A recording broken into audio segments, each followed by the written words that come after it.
civil rights successes and challenges of the 60s and early 70s really, I think, directed me as a person, as a Black person, to sort of rise above the struggle and prove to others and even myself that there was nothing that I could not achieve if I didn't work hard to get it.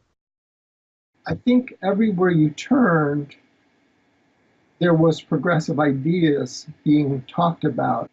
For example, for me, as my identity was forming, things that I gravitated to were certain types of rock music. So I was a big Janis Joplin fan, certainly interested in the anti-Vietnam War movement, the advancing of LGBT rights that grew out of the hippie movement.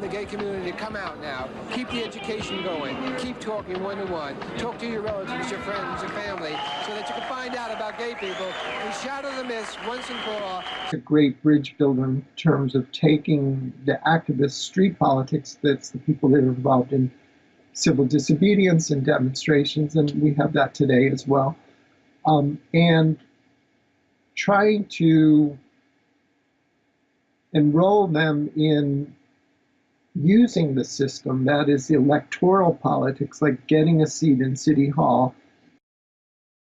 I moved to San Francisco. I moved there with a lover, and we had chosen Castro Street because there was a lot of new businesses that catered to gay clientele. There were restaurants that were gay restaurants where everybody was gay, the people that worked there, the people that went there. It seems like a no-brainer now because you have that everywhere.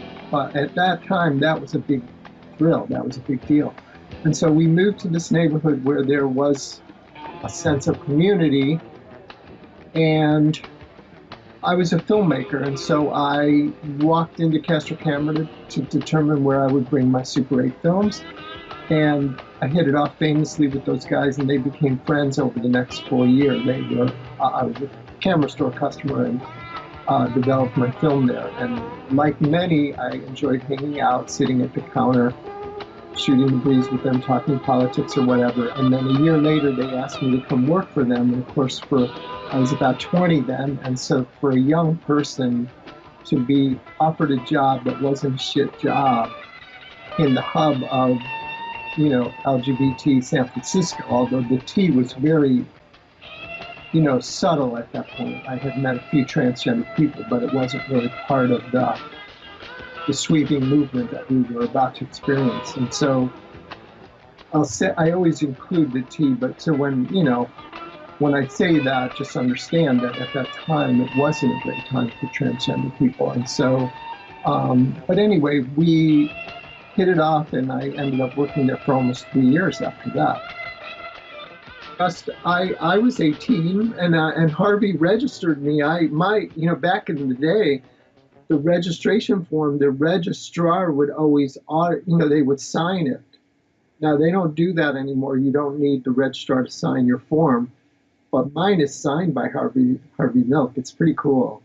And so he registered me, and then because he was running for office, he asked people to set up card tables in different neighborhoods and register voters, and I did that for him. And so the process, that is kind of from the civil rights movement, that idea of getting grassroots people to set up card tables and register people who otherwise would not be inclined to get involved in the voting. That primary election, someone, and of course I blamed my opponent, but someone put on the windshields of every car in the district a flyer that essentially mocked my sexual orientation. So this flyer was to raise fear in the voters that as this gay man was seeking election, the only thing that I was trying to accomplish was to pass some sort of quote unquote gay agenda. But my campaign manager, who was also gay and who was quite out, thought that it was the best thing that could have happened because, in fact, he thought, and he was correct in hindsight, he thought that it would really backfire. I grew up in a very strictly Mormon community up until I was 8 years old, and then I actually moved here to California and I transferred into a very strict Christian community. One who's trying to figure out who they are, and also a teenager in high school where people are so different and everyone's on this journey to figure out what they're supposed to do with their lives.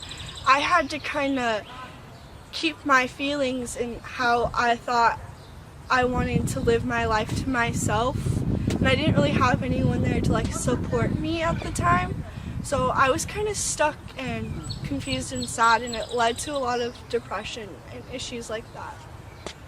And then I did not come out myself. I was outed by a family member, which honestly made it even worse, and my family was not accepting, where that can be very different for other teens in the LGBT community where they do have a family that supports them, and unfortunately I did not, where I, with my girlfriend, has a lot of benefits. I'm free to be who I am.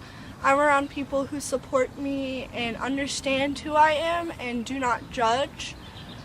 Some things that are hard about it is not being connected to my actual family anymore. I can't see my brothers or anything because of the disapproval, and just having to deal with a lot of legal situations that normally teenagers my age would not. So that's definitely hard, but overall I wouldn't want anything else, because in the end I just want to be me and be happy. My friends were extremely supportive. I haven't lost a single person going, oh no, you're gay, it's wrong, I don't like it, I can't be friends with you. Every single person's been supportive. They've supported me through everything. They all love me unconditionally. Same with my family. All of my extended family and relatives, they all know and they're all happy for me. They're glad that I'm comfortable with myself and I can be who I am. Apparently, kids these days, they don't get it. They don't get why folks my age treated one another so horribly. Kids these days don't see the difference in gays and straights that folks my age could only see.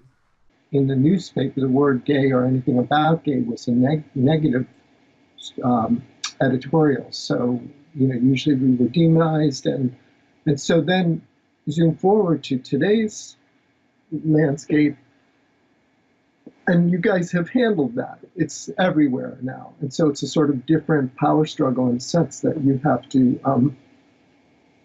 take the same core message of the movement, which is that we each individually get to bring something to the table of our own design that helps advance the individual issues in the larger landscape of LGBT civil rights, but that we are dealing with a different template, if you will, so that the action is the same, but the template is different. That would be.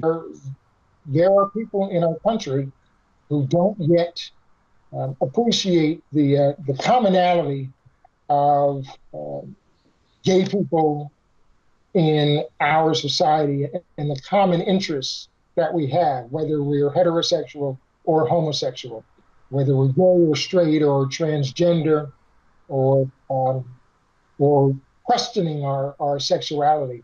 Double our efforts to reach out to communities, to reach out to people who are not on either the West Coast or the East Coast, but somewhere in the middle, and just do much more perhaps grassroots organizing.